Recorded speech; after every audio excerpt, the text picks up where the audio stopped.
Late on a sultry afternoon in Paris in July 1976, a middle-aged man strolled from his office and into the rush-hour crowds.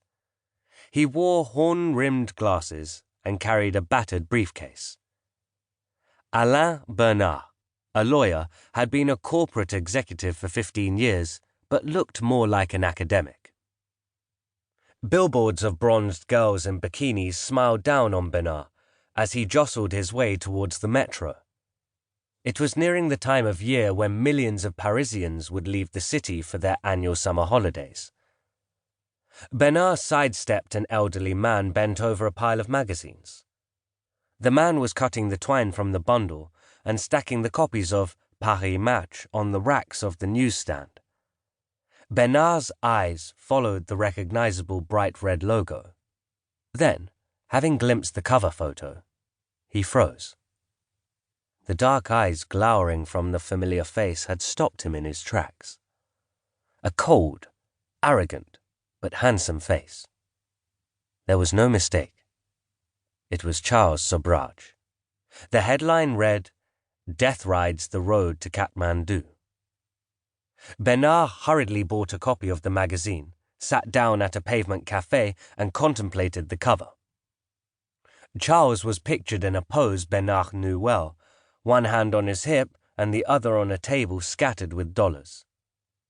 Next to Charles was a dark-haired young woman, wearing sunglasses and leaning forward in a low-cut t-shirt.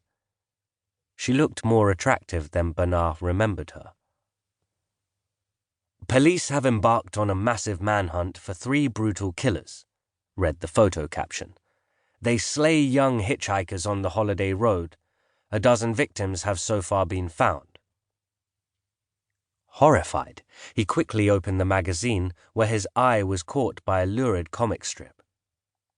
It showed his friend Charles with 2 young travelers on a palm-fringed beach. Charles's girlfriend, Marie-Andrée, was silhouetted against the tropical moon, holding up a syringe. Next, 2 bodies were pictured lying on the sand. Charles bent over one of them. His girlfriend knelt next to the body of a man in shorts. Then the body was on fire, and Marie-Andrée was smiling as flames soared into the air. In the last frame, the young couple peered demoniacally from the page as smoke billowed behind them. Bernard felt sick. Surely, he told himself, it was impossible. It was absurd. And who was their accomplice?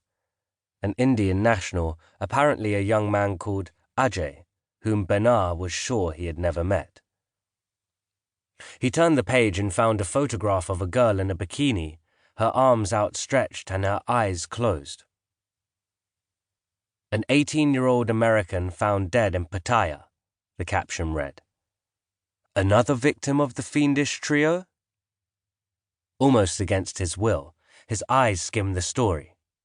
Charred corpses in Kathmandu, covered with stab wounds, throats cut, necks broken, druggings and drownings, teenagers burned alive in Bangkok.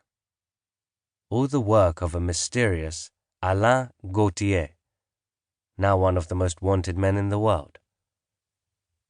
Could Charles have committed those crimes?